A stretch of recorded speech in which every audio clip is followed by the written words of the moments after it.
మూర్తయే నమః.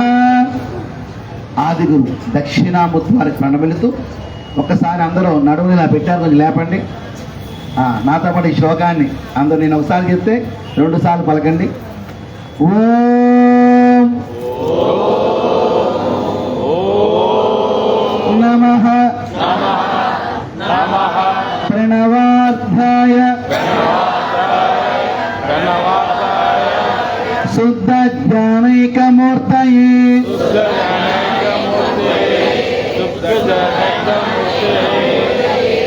నిర్మలాయ ప్రశాంతాయ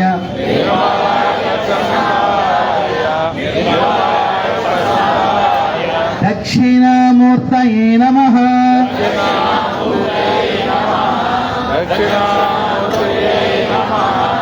చాలా సంతోషం. తప్తచామికర ప్రఖ్యా పీనోన్నత పయోధర చతుర్భుజా త్రినయన బాలేంద్రకృత శేఖర పద్మోత్పలకర సౌమ్య వరదాభయ పానిక సర్వలక్షణ సంపన్న సర్వాభరణ భూషిత సిత పద్మాసనాసీన నీలకుంచితమూర్ధజ. మనకి ఓం నమ శివాయ అనే ప్రణవ పంచాక్షరి శివ పంచాక్షరిగా పిలువబడే ఆ మంత్రానికి మాతృవర్ణన ఇప్పుడు నేను చెప్పిన శ్లోకం. మనకి సంబంధించిన వరకు ప్రపంచవ్యాప్తముగా ఉన్న 196 దేశాలు, 6500 భాషలు, 4500 మతాలు, ఏ పేరు పెట్టుకున్నా సరే, ఏ దేశమైనా సరే, మన సంస్కృతము, మన తెలుగు భాష ఎనలేని గౌరవాన్ని, కీర్తి కిరీటంగానే నిలిచింది. అందుకనే పరమేశ్వరు యొక్క ఢమరకంలో వచ్చి అచ్చులు హల్లులు ఉద్భవించినాయని మనం తెలుసుకున్నాం. అందుకని కాశ్యప శిల్పశాస్త్రము, రూపధ్యాన రత్నం అనే గ్రంథాలలో అకారం నుంచి షకారం వరకు కూడా తెలుగు అక్షరాలకు కూడా మాతృస్వరూపముగా ఒక రూపం ఉన్నదన్నమాట. అటువంటి తెలుగువారిగా పుట్టడము, అందున హిందువుగా పుట్టడము, అందున భారతీయుడిగా జన్మించడము, అందున ఎప్పుడు గడబిడతో ఉండే మన విజయవాడ పుడతాం మనందరూ అదృష్టం. గడబడేసరికి నవ్వొచ్చింది అందరికీ. అటువంటి ఆ ఓంకార స్వరూపమైన పరమేశ్వరుడికి కలియుగ ప్రత్యక్ష దైవంగా కొంగు బంగారంగా ఉంటూ సంకల్పాన్ని వరాన్ని ఇచ్చే వెంకటేశ్వర స్వామి హరిహర క్షేత్రంలో మనం ఈ రోజున హిందూ సమ్మేళన కార్యక్రమం చేసుకుంటున్నాం. కాబట్టి ఈ 2 మంత్రాలను ఒకసారి పలికి మిగతా ప్రసంగంలోకి వెళ్దాం. అందరూ చక్కగా చెప్పండి. ఓం నమ శివాయ, ఓం నమ శివాయ, ఓం నమ శివాయ, ఓం నమో నారాయణాయ, ఓం నమో నారాయణాయ, ఓం నమో నారాయణాయ. చాలా సంతోషం. అందరికీ మూలమైన అమ్మవారిని తలుచుకుందాం. తగ్గ పలకండి. జయతు జయతు జయతు జయతు బాలా భారతి బ్రహ్మరూప జయతు జయతు జయతు జయతు బాలా వైష్ణవి విష్ణురూప జయతు జయతు జయతు జయతు బాలా రౌద్రిణి రుద్రరూప జయతు జయతు జయతు జయతు బాలా చిన్మయి జ్ఞానరూప శ్రీరాజరాజేశ్వరి పరదేవతాభ్యో నమః. ప్రాతకాలం చెప్పండి. ప్రాతకాలం పరాదేవికి ప్రణతులు, మధ్యాహ్న కాలం మహాదేవికి మంగళహారతులు, సాయంకాలం సాయంకాలం శివాదేవికి సన్నతులు, నిషీధకాలం శ్రీ రాజరాజేశ్వరి మాతకు నీరాజనాలు. ఒకసారి గట్టిగా శ్లోకం చెప్తాను, కొంచెం నిద్ర మొత్తం వదులుతుంది. అందరూ చక్కగా హుషారు చెప్పండి. భారత్ మాతాకు, సనాతన ధర్మకి, చేతులు అందరూ చేతులు ఎత్తచ్చు. సనాతన ధర్మకి, వేద భూమికి, తపో భూమికి, సిద్ధ భూమికి, కర్మ భూమికి, జ్ఞాన భూమికి, దైవ భూమికి, ధర్మ భూమికి, వేద భూమికి, సత్య భూమికి, గౌ మాతాకి, గాయత్రి మాతాకి, గంగా మాతాకి, జై శ్రీరామ్. హర హర ఏడుగుండలవాడ వెంకటరమణ గోవింద.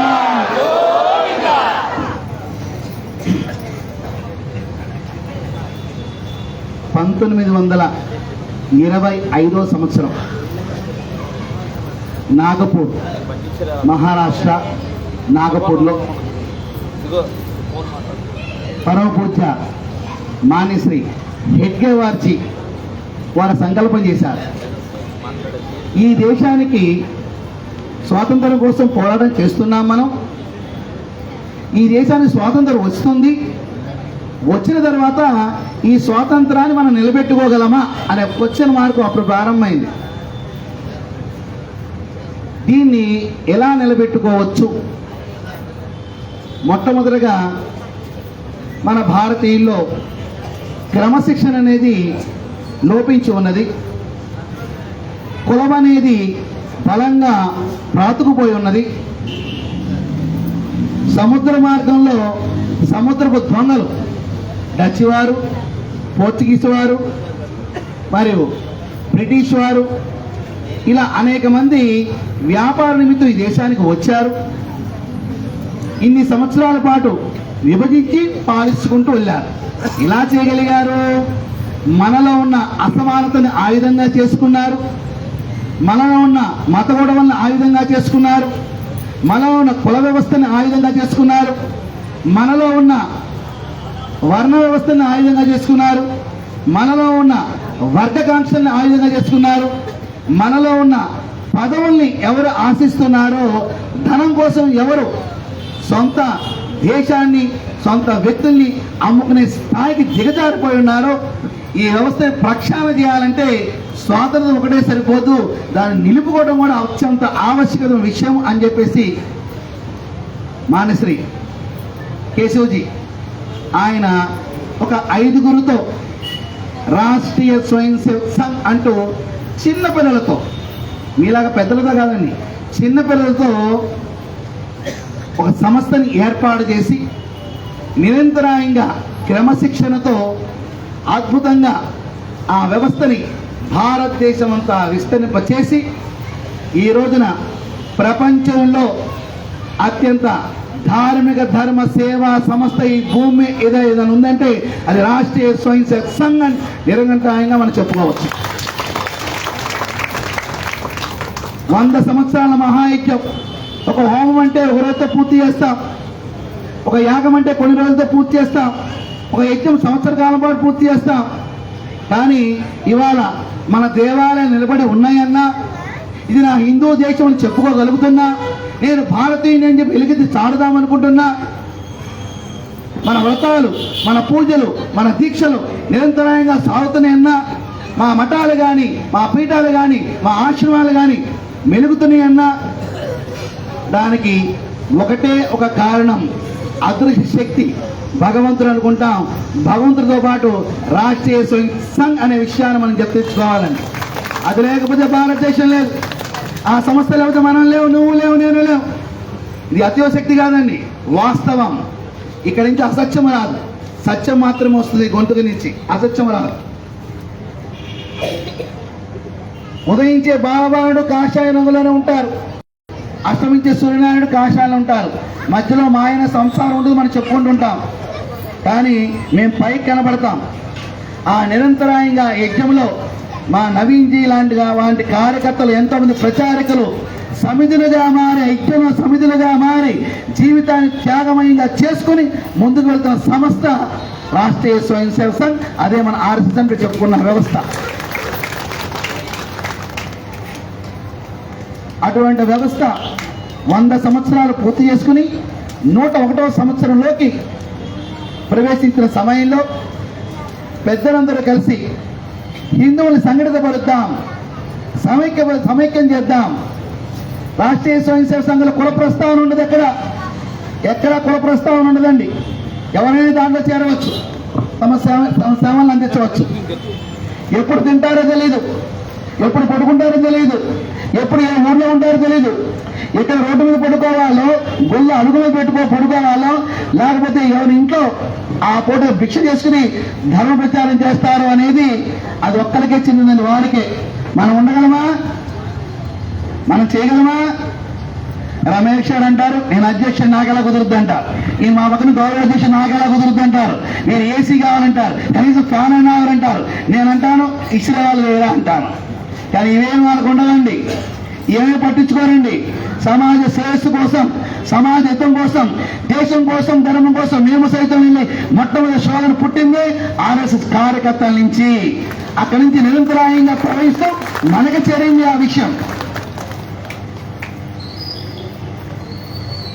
అనేక మతాల యొక్క సమ్మేళనం భారతదేశం, అనేక భాషలకు సమ్మేళనం భారతదేశం, అనేక సాంప్రదాయ సమ్మేళనం భారతదేశం, అనేక ఆచార వ్యవహార సమ్మేళనం మన భారతదేశం. అన్నీ ఉన్న సోదర భావంతోనే ఉంటాం. ఉన్నది బ్రహ్మ పదార్థం ఒకటే, చూసే దృక్కోణంలో వ్యత్యాసం, భగవంతుడు ఒకరే, చేరే మార్గాలు వ్యత్యాసం, అంతే తేడా. ఈ రోజున ఈ హిందూ సమ్మేళన కార్యక్రమాలు పంచపరివర్తన అనే పేరుతో 5 ముఖ్యమైన విషయాలను తీసుకొని సమాజంలోకి మనం ముందుకు సాగుతున్నాం. దానిలో పర్యావరణ పరిరక్షణ గురించి ఉంది, అస్పృశ్య అంటరానితనం గురించి ఉంది. ఇలాంటి ముఖ్యమైన విషయాలను తీసుకుని సమాజంలో అందరూ కలిసిమెలిసి సంఘటితం అవడం కోసమే హిందూ సమ్మేళనం సుమారుగా 80,000 నుంచి లక్ష కార్యక్రమాలు చేద్దామని ఒక ఆలోచన చేశారు. నాకు తెలిసిన అంచనా ప్రకారం ఇప్పటికి 70,000 కార్యస్థానాల్లో కార్యక్రమాలు పూర్తి చేస్తున్నాం. 70,000 కార్యస్థానాల్లో. ఏ దేశం వల్ల అవదు, ఏ పార్టీ వల్ల అవదు, ఏ కుల సంఘాల వల్ల అవదు. ధర్మం అనే ఆయుధంతో, దేశభక్తి అనే విశ్వాసంతో అందరూ కలిసి మెలిస్తే అద్భుతమైన సృష్టించాం. ప్రపంచమంతా విస్మయంగా చూస్తుంది. 1,00,000 కార్యస్థానాల్లో కార్యక్రమాల ఎవరికి సాధ్యమవుతుంది? ఇది ఒకే ఒక సంస్థ వల్ల సాధ్యమవుతుంది. ఆ సంస్థలో నేను ఉన్నానని చెప్పుకోవడం ఒక గర్వం, నేను సేవ చేస్తానని చెప్పుకోవడం ఒక స్వాభిమానం, నేను వరకు సమయాన్ని ఇస్తున్నాను అని చెప్పుకోవడం ఒక ఆనందమయం. ఇవన్నీ కలిస్తేనే వ్యక్తి నిర్మాణం, శీల నిర్మాణం. అవన్నీ నేర్చుకోవాలంటే, అవన్నీ తెలుసుకోవాలంటే మొట్టమొదటిగా నేను ఒక అడుగు వేయాలి. అందరూ కూడా రాష్ట్రీయ స్వయం సేవక సంఘంలో చేరండి. మాతృమూర్తుల సేవిక సంస్థగా మాతృమూర్తులు కూడా అవకాశం ఉంది.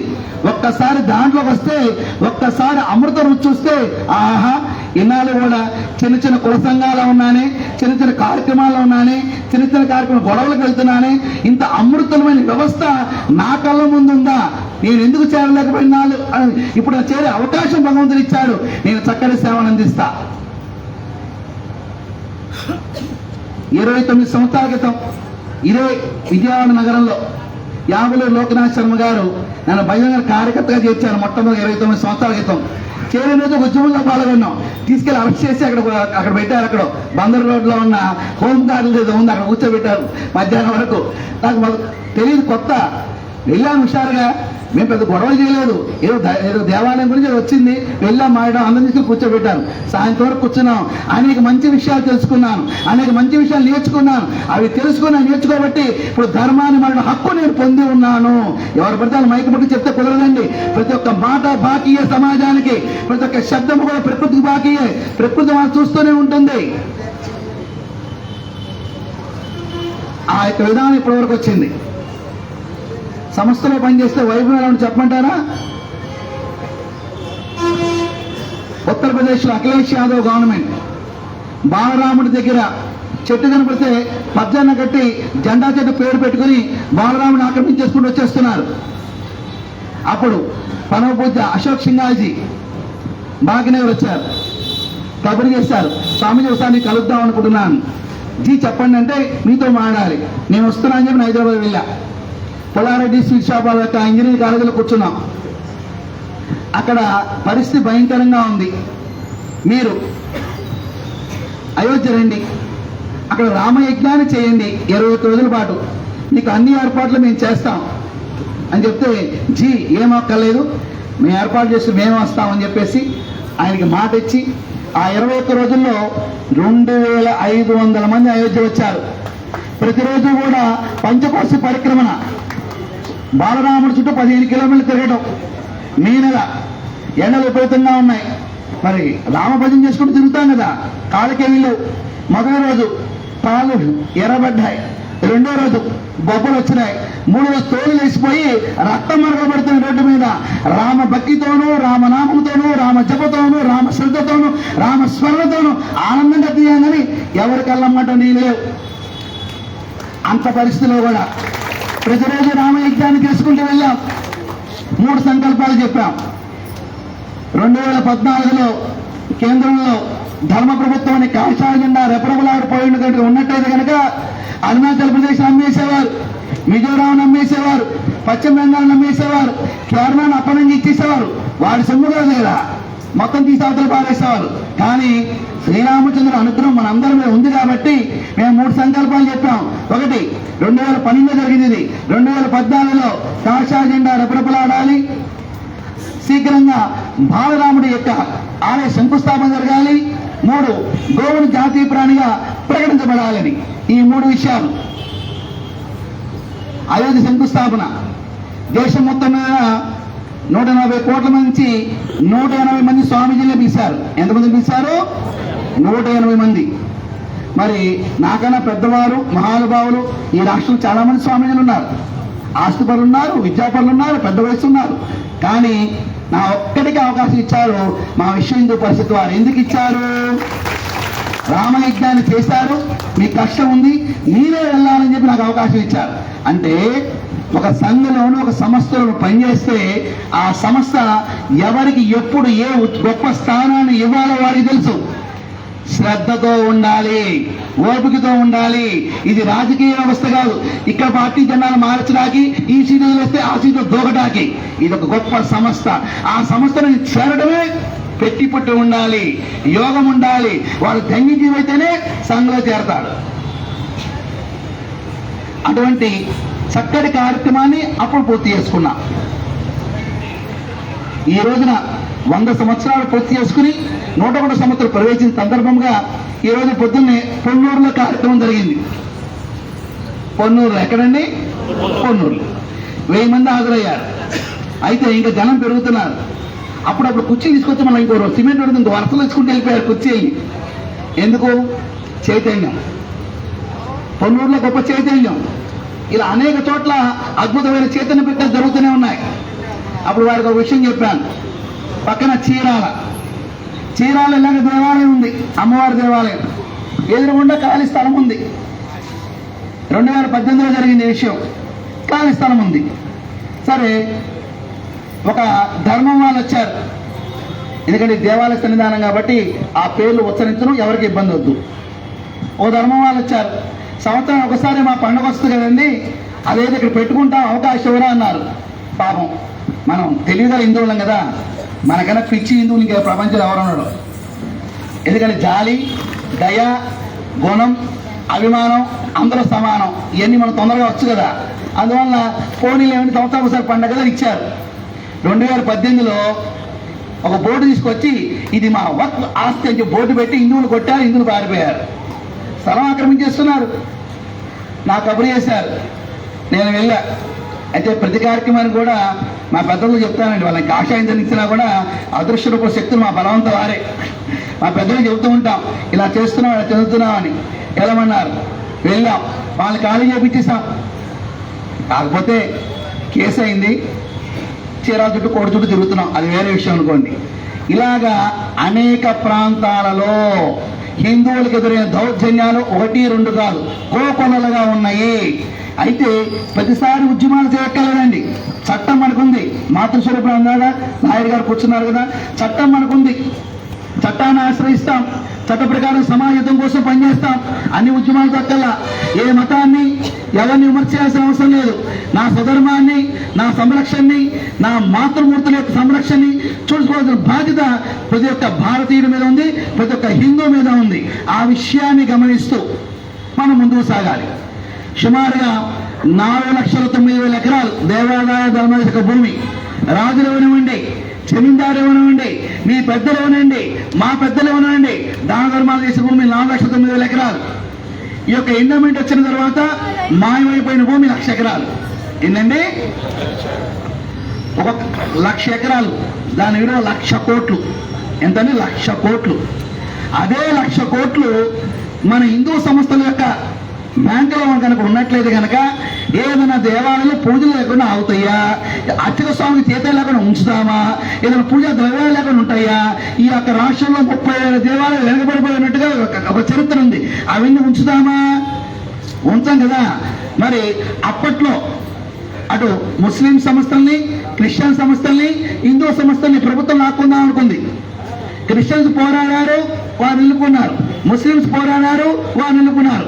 మన హిందువుల సఖ్యత లేక అందులో చూస్తున్నారు. దేవాదాయ శాఖ పుట్టింది. తప్పవరది. ఇదే సన్నడ శక్తి లేకపోవటమే. పరస్పరం భావాలు పంచుకోం, పరస్పరం సమస్యలు పంచుకోం, పరస్పరం సహకరించుకోం. దేవాదాయ ధర్మశాఖ పుట్టింది. ఇవాళ మనం ఉండిలో డబ్బులు వేస్తే అవి పక్క మతాలకు వెళ్తున్నాయి. జెరూసలేం యాత్ర సబ్సిడీకి ఇస్తారు, మక్కా యాత్ర సబ్సిడీకి ఇస్తారు. కానీ హిందువుల పండుగలప్పుడు మాత్రం బస్ ఛార్జీలు పెరుగుతాయి, రైన్ టికెట్లు పెరుగుతాయి, అన్నీ పెరుగుతాయి. ఏమిటి ఇంత పోగడా? వారు మారుద్దామంటే అవట్లా. నేను ఈ మాట ఈ మధ్యనే ఒక చోట కూర్చొని మాట్లాడుతున్నప్పుడు అక్కడ మన గద్దె రామారావు గారు ఉన్నారు, ఇంకో ఎంపీ గారు ఉన్నారు, ఒక మంత్రి గారు ఉన్నారు, ఇంకా అందరూ ఉన్నారు. పత్తిపాటి పుల్లారావు గారు వచ్చారు. వస్తూ నన్ను ఏమన్నారంటే, రాడికల్ స్వామి నమస్కారం అండి అన్నాడు. ఆయన ఏమన్నారు? రాడికల్ స్వామి నమస్కారం అన్నా. మంచి పేరు పెట్టారు, కూర్చోండి అన్న అంటూ చెప్పా. ఏమండి, మీరు అందరికీ చేసి పెడుతుంటారు, మాకెందుకు చేయరండి అన్న. స్వామిజీ ఏమనుకోరు కదా అన్న. చెప్పండి అన్న. 10 సార్లు తిరిగి పనులు చేయించుకుంటున్నారు. హిందూ సమాజం ఏమొచ్చి మమ్మల్ని అడిగిందని పని చేయడానికి రండి, మేము చేయకపోతే అడగండి. మీలో సఖ్యత లేదు కదా. ఒక ఉన్నతమైన మంత్రి స్థానంలో ఉన్న వ్యక్తి మాట అన్న మాట మీలో సఖ్యత లేదు కదా. మీరు సఖ్యతగా ఉండండి, కలిసి వెళ్ళి ఉండండి.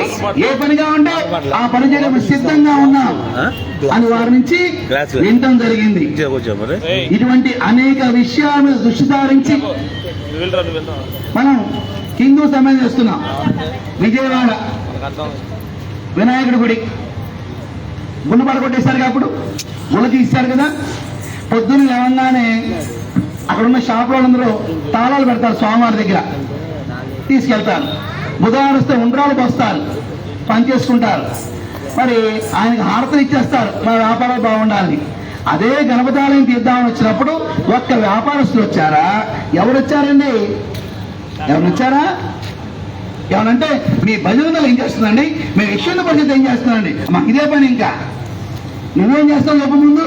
నువ్వుదా చేరు మాతో కూడా ప్రయాణం చేయి, అప్పుడుగా తెలిసేది. ఎప్పటికైనా ఒక చైతన్యం అనేది ప్రారంభమైంది దేశంలో, రాష్ట్రాల్లో. చాలా ఆనందంగా ఉంది మాకు. ఎక్కడ చూసినా సరే వేల సంఖ్యలో జనాలు వస్తున్నారు. అప్పటి వరకు కూడా ధర్మంతో పరిశీలనలు శ్రద్ధ ఉన్న వాళ్ళే. ఒక దేవాలయం కేంద్రంగా పనిచేసే మహానుభావులు ఉన్నారు, ఒక సంస్థ కేంద్రంగా కోసంగాలుగా పనిచేసే మహానుభావులు ఉన్నారు. ఎక్కడా లోట్లేదు. కానీ దానికన్నా గొప్పది ధర్మము. ఆ ధర్మంతో పనిచేద్దామని చెప్పి అడుగులు పడుతున్నాయి చూసారా, ఎంతో ఆనందదాయకం. ఇప్పుడు ఇలా జీవితాలను అర్పణ చేస్తున్న వాళ్ళు, నాలాగా 29 సంవత్సరాల నుంచి కొంత చించుకుని చేయండి చేయండి చేయండి తిరుగుతున్న వాళ్ళు కూడా ఒక ఆత్మ సంతృప్తి. సమాజంలో ఏ మార్పు కావాలని కోరుకున్నామో దాని తగ్గ అడుగులు పడుతున్నాయి. ఇంతకన్నా ఆనందం ఉంది. ప్రాణం పోయిన పర్వాలేదు, దాని తొత్తి అవతల వాడేసి అంత తృప్తి అండి. ఈ రోజున 2 కార్యక్రమం పాల్గొన్నా. మానసి కృష్ణ గారు ఇటు పక్క వచ్చారు. ఆయన అడిగారు, ఎట్టి పరిస్థితుల్లో రావాల్సిందే అని. తప్పకుండా కృష్ణ గారు నేను వస్తానని చెప్పేసి వారికి మాట ఇచ్చాను. ఆయన మా నవీన్కి ఫోన్ చేశారుగా. ఇక ఆయన కూర్చుంది కాదనేది ఉంటుంది. అన్నీ మారిపోతాయి, టయాలు మారిపోతాయి, వస్తువులు మారిపోతాయి. ఇప్పుడు నేను నవీన్కి పేరు నిమిషాలు తెలిసాను. ఇక్కడ మీకు నవీన్ గారు పరిచయం ఉన్నారా? ఎవరికి తెలియదు కదా, వారెవరు తెలియాలని కోరుకోరండి వాళ్ళు. ఇందా నుంచి నువ్వు రాగానే ఎవరిని అడిగాను? నవీన్ గారు అడిగాను కదా, ఆయన అడిగానా? ఎక్కడున్నారు ఆయన? ఎక్కడో లాస్ట్లో ఉంటారండి. ముందు మీరు ఉండండి సార్, నేను లాస్ట్లో ఉంటాం. ముందు నా శిరస్సు అనే మెట్టెక్కి ధర్మం కోసం వెళ్ళని చెప్పే గొప్ప గుణం ఎవరుందంటే ఆర్ఎస్ కార్యకర్తలు ఉంటుంది సార్. అది మీ ఊరికే చెప్పమండి. ఇది 29 సార్లు కలిసి చేసిన ప్రయాణం ఇదంతా అద్భుతాలు. ఒక పట్టణంలో ఓ తల్లిదండ్రులు ఉన్నారు, ఒకే ఆడపిల్ల, బాగా చదివించుకున్నారు. ఆమె ఏ పరీక్ష రాసినా ఫస్ట్ క్లాస్లో పాస్ అయింది, గోల్డ్ మెడల్ వచ్చింది. దూరంగా ఉద్యోగం కోసం పంపించారు, అక్కడ ఉద్యోగం వచ్చింది. ఆమె సిఇఓగా, కంపెనీ సిఇఓగా, మొదటి సిఇఓగా జాబ్ ఇచ్చారు. ఆమెకు ఒక ప్లాట్ ఇచ్చారు, ఒక కారు ఇచ్చారు, ఆఫీస్ అప్పచెప్పారు. రోజు తానే కారు తోలుకుంటూ చక్కగా ఆఫీస్కి వచ్చి పని చేసుకుని వెళ్తూ ఉంటుంది. అలాగే ఆ రోజు వచ్చి పని చేసుకుంటుంది. పనిలో పడిపోయింది, చూసుకోలేదు, 9 అయిపోయింది. 6 క్లోజ్ చేయాల్సి 9 అయిపోయింది. అయ్యో అని చెప్పి గబగబా లాక్ చేసుకుని కిందకు వచ్చింది. చూస్తే కారు పంచర్ అయి ఉంది. ఏమైందండి? కారు పంచర్ అయింది. సరే బయటకు వచ్చింది. అటుగా కారులో వెళ్తున్న వాళ్ళు ఆపి, మేడం లిఫ్ట్ ఇమ్మంటారా అని అడుగుతారు. ఆమంటుంది వద్దు వద్దండి అంటుంది. వెళ్ళిపోతుంటారు.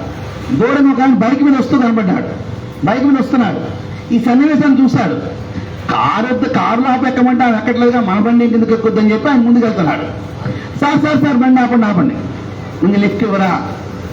ఆశ్చర్యపోతాడు, ఎక్కించుకుంటాడు.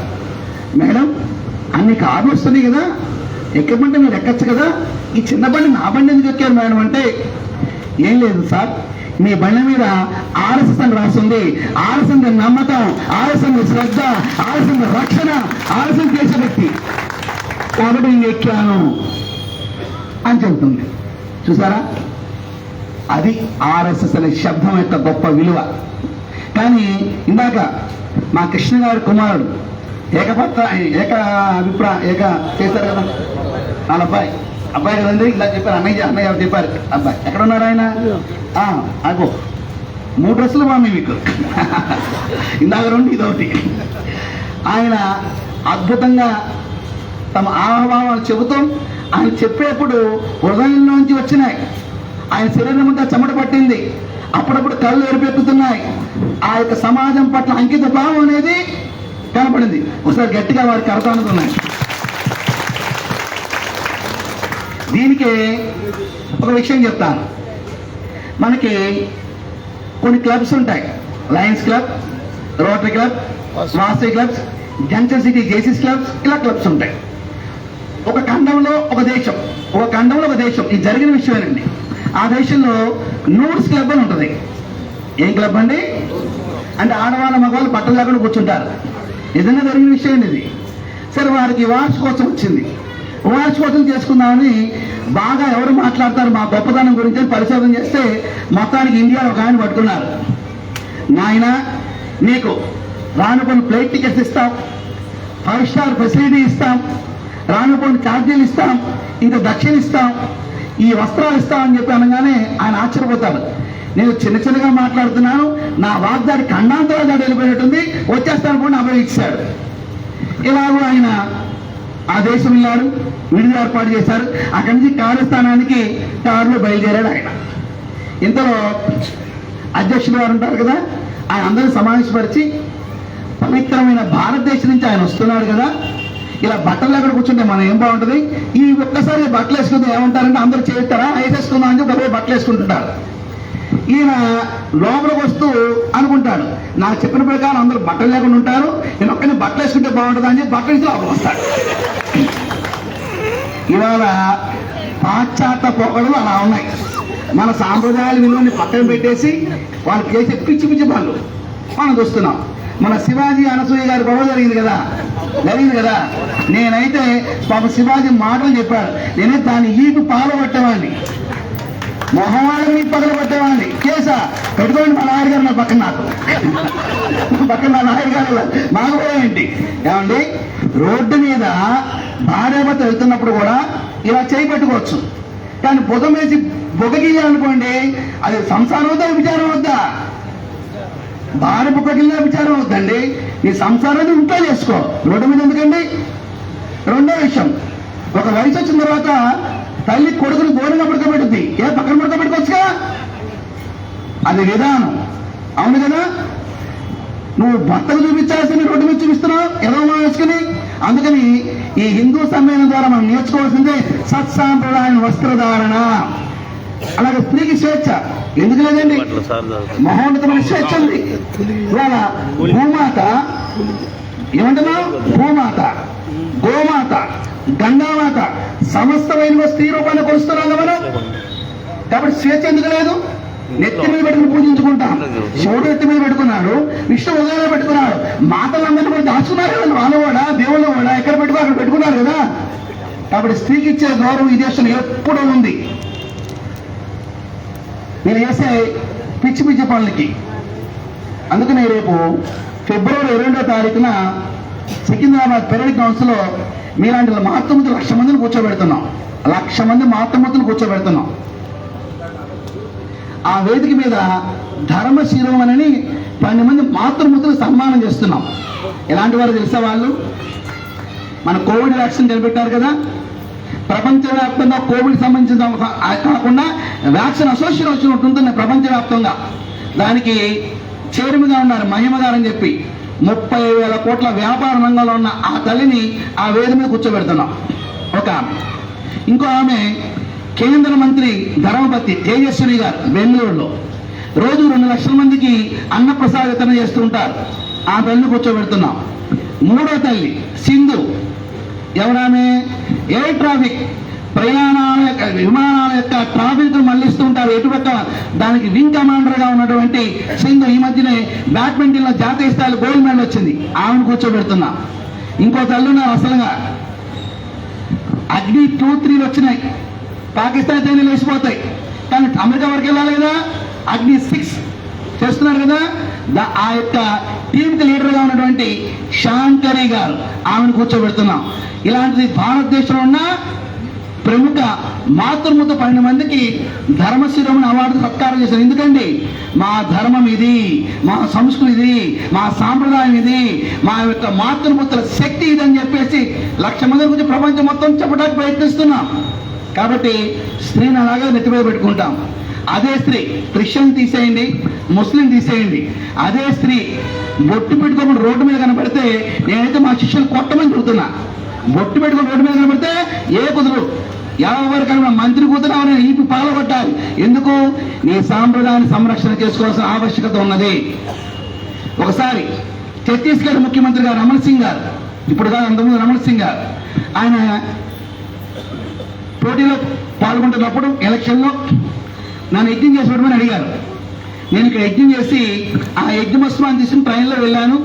ఆయనకి యజ్ఞ దగ్గర చెప్పి పెట్టి ఇన్ని సీట్లు వస్తాయి, నా దర్శనం అయిందండి, మీ వరకు చెప్తున్నా, ఇది ప్రచారం మాత్రం చేయబాకండి, మిగతా అందరూ లైన్ కడతారు, ఆ పని నాది కాదు అని చెప్పొచ్చా. కరెక్ట్ అన్ని సీట్లతో గెలిచారు, అది వేరే విషయం.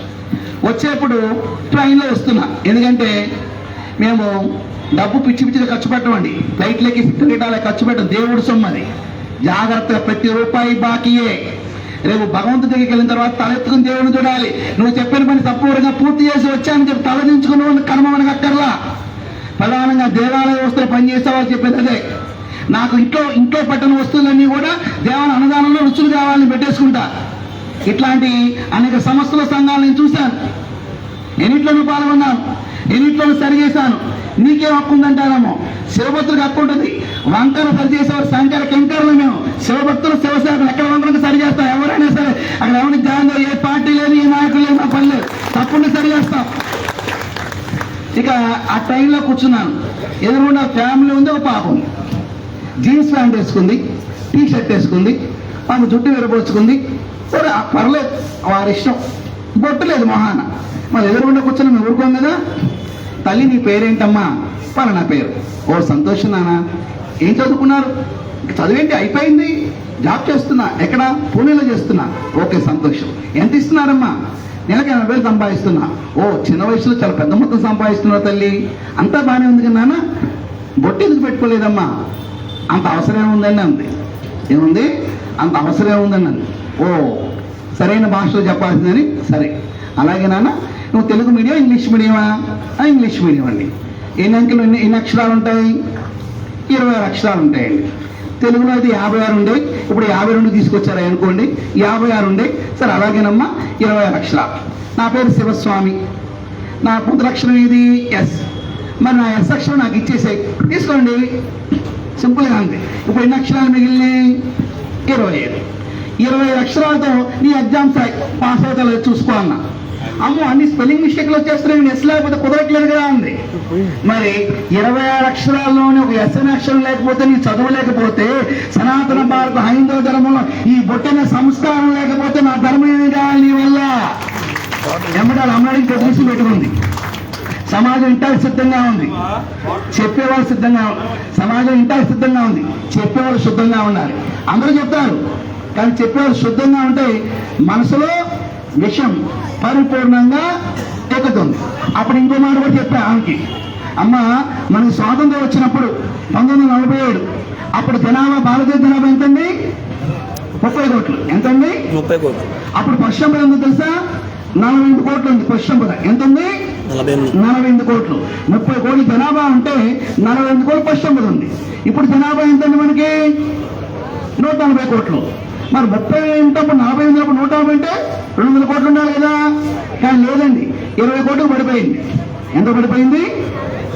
20 కోట్లకి పడిపోయింది. మరి పశువులన్నీ ఏమైపోయినాయి? మనుషులుగా పుట్టేసినాయి. పశువులన్నీ ఏమైపోయినాయి? మనుషులు పుట్టేస్తున్నాయి. మన ఇంట్లో అంటాం కదా, ఈ దున్నపోతులాగా ఉన్నాడా, గాజులాగా పందిలాగా ఉన్నాడు అంటామా? ఎందుకంటున్నా? జన్మలో అయ్యే కాబట్టి, ఇలా పుట్టినవి కాబట్టి, ఆ వాసన సంస్కారం అలవాట్లు పోకలా ఉన్నప్పుడు మనం అంటాడు పందిలా ఉన్నాడు, దున్నపోతులు గాజులా ఉన్నాడా అని. ఎందుకలా? కాబట్టి సంస్కారవంతమైన జీవన విధానాన్ని ప్రతి ఒక్కరూ అలవాటు చేసుకోవాలి. అది రావాలంటే దేవాలయం కేంద్రంగానే సంస్కారం వర్ధిల్లుతుంది.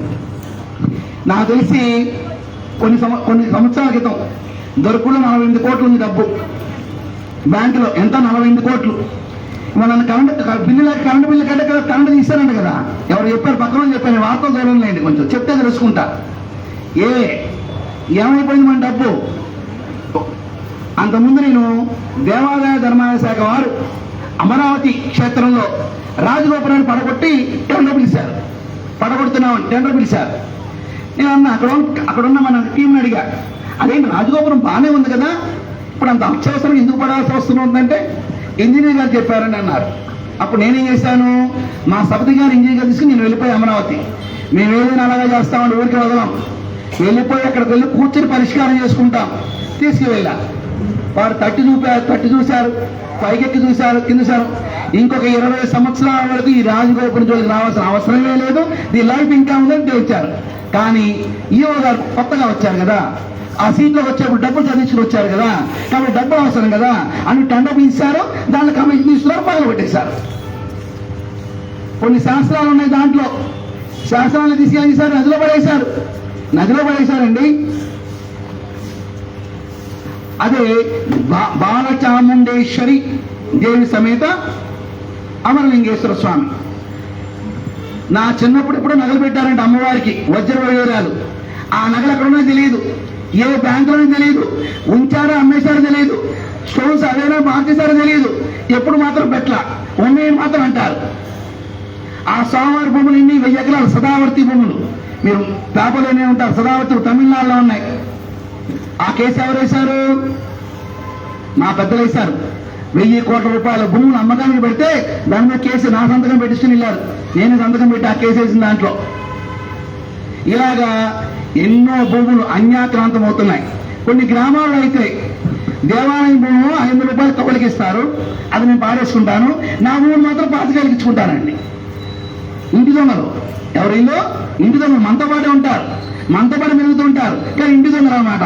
అప్పనంగా ఆయుధం కోసం తినడానికి సిద్ధంగా ఉంటారు, మన ఇంటి మాటలు చెప్పేస్తూ ఉంటారు. ఎన్ని ప్రక్షాళన కావాలన్నా, పరస్పరం విషయాలు పంచుకోవాలన్నా, ధర్మం పట్ల అవగాహన కావాలన్నా, ఇటు చూసే ప్రపంచం ఒక్కసారి ఇలా తిప్పామనుకోండి, కొత్త ప్రపంచం కనపడుద్ది. ఇటు చూసే ప్రపంచం ఒకసారి తిప్పితే కొత్త ప్రపంచం కనపడుద్ది.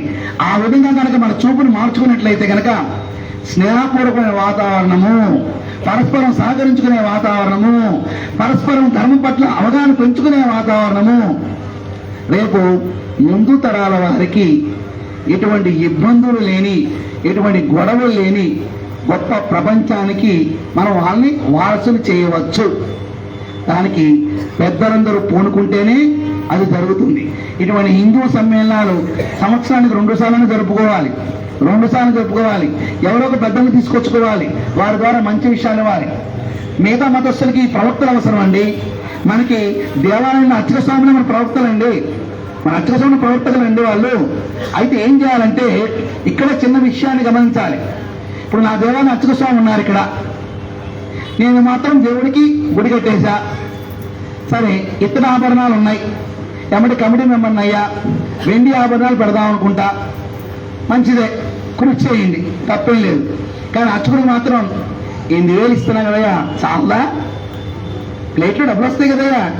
ఏమండి, ఇవాళ మన స్కూల్లో పిల్లల్ని చేర్చాలంటే నెలకి 3 నుంచి 5,000 ఖర్చు అవుతుంది, అవునా కాదా? చిన్న పిల్లలకండి. మన అర్చక స్వామి 10,000 ఇస్తే ఎలా గడుస్తుందండి? అతను ఏం చేయాలండి? దేవుడికి ఎవరు ఆభరణాలు పెట్టమన్నారండి? నేను దేవుడిని నమ్ముకుని ఉన్న అర్చక స్వామి పొట్ట నింప ముందు అదే దేవుడికి బంగారు ఆభరణాలు పెడదాం. ఇది చేయలేమనే అది మాత్రం పరిగెడతాం. ఎక్కడ ఎటుపోతున్నాం మన వ్యవస్థ? ఎటుపోతున్నామండి? ఇప్పుడు ఆ చైర్మన్ గారు పోస్ట్ అయిపోయింది, తర్వాత నేను వచ్చా చైర్మన్ గా. ఆహా, మా గౌరవ అధ్యక్షులు వెండి కిరీటం పెట్టారా? ఎమ్మడే నాకు చైర్మన్ పోస్ట్ ఇచ్చారు కదా, బంగారు కిరీటం పెట్టాలి. ఎమ్మడే బ్యానర్, గ్రామ్ బంగారం ఇస్తే ఇంత పుణ్యం వస్తుంది, 5 గ్రాములు వస్తే అంత పుణ్యం వచ్చేస్తుంది, కిలో ఇస్తే ఇంత పుణ్యం వచ్చేస్తుంది. దేవుడిని అమ్మేద్దామండి. మనది పరాయి ధర్మాలు కాదండి. నెత్తి మీద చేయబెట్టి ప్రార్థన చేస్తే పాపాలు పడితే పొద్దునే పాపాలు చేసుకోరంటాకి. సనాతన భారత హైందవ ధర్మం కర్మ సిద్ధాంతాన్ని విశ్వసించి ఈ ధర్మం నువ్వు అనుభవించవలసింది అని చెబుతుంది ఈ ధర్మం. అసలు ఇటువంటి ధర్మంలో పుడతమే గొప్ప విషయం. పిల్లవాడు ఆటలు ఎన్నెన్న ఆడనివ్వండి, ఎన్నెన్నగనివ్వండి, ఆకలిగా ఏం చేస్తాడండి? అమ్మా అని తల్లి కొమ్ముది పట్టుకోవడం. అలాగే మన సోదరిమణులు ఎన్ని విధాలు బయటికి పోనివ్వండి, ఆకలిస్తుంది, అవసరం వస్తుంది, విషయాన్ని అవగాహన చేసుకుంటారు. అమ్మ అని ఈ భరతమాత కొంగుకి, మన దేవీదేవతల కొంగు దగ్గరకు వచ్చి ఈ ధర్మంలోకి వాడే వచ్చేస్తారు. ఇప్పుడు చూడండి, 2 పనులు అయిపోయినాయి. కాషాయ రెపరెపలాడింది, అయోధ్య శంకుస్థాపన ప్రతిష్ట అయిపోయింది. 3 గోవుని జాతీయ ప్రాణిగా ప్రకటించాలి. నిజమే, మా ఉద్దేశం ఎవరైతే గోవుని తింటున్నారో, ఎవరైతే గోవుని హింస పెడుతున్నారో, ఎవరైతే గోవుని చంపుతున్నారో, ఎవరైతే గోవుని హత్య చేస్తున్నారో, ఎవరైతే గోవుని కబేలాగా అమ్మేస్తున్నారో, ఎవరైతే అక్రమ రవాణా చేస్తున్నారో, మేము వాళ్ళ హృదయాలు కూడా గెలుచుకుంటాం. మేము యుద్ధం చెయ్యం, హృదయాన్ని గెలుచుకుంటాం. ఏ మతస్థులైతే గోవుని తింటున్నారో వారే గోవునితో మానేసి హిందూ యొక్క గోవుని మేము పవిత్రంగా భావిస్తాం, మేము గౌరవిస్తామని చెప్పి వాళ్ళ మీటింగ్లు పెట్టి చెప్పే స్థాయికి వ్యవస్థను మేము తీసుకెళ్తాం. మాకు నమ్మకం ఉంది, మా పెద్దల మీద నమ్మకం ఉంది, మా కేంద్ర ప్రభుత్వం మీద మా నమ్మకం ఉంది. ఆ విధంగా మన భావ ప్రకటన ద్వారా ఎదురు వ్యక్తి హృదయానికి వేసే స్థాయిలో ప్రతి హిందువు పనిచేస్తాడు. మతపరవాళ్ళతో మాకు పని లేదు, ఏ మతాన్ని కించబడతాం, సోదరభావంతో చూస్తాం. కానీ మన జోలికి వస్తే మాత్రం అప్పుడు ప్రశ్నిస్తాం, ఎందుకు ఇలా చేస్తున్నావు, కుదరదు అని. అంత గొప్ప DNA ప్రతి భారతీయుల రక్తంలో, ప్రతి హిందూ రక్తంలో ఉన్నది. దాన్ని మనం తీసుకుని ముందుకు వెళ్దాం. నాకు ఇదే సమయం 10 నిమిషాలు ఎక్స్ట్రా తీసుకున్నట్టున్నాను. లోకా సంస్థ సుఖినోభవంతో, సర్వేజన సుఖినోభవంతో, శుభం పోయారు.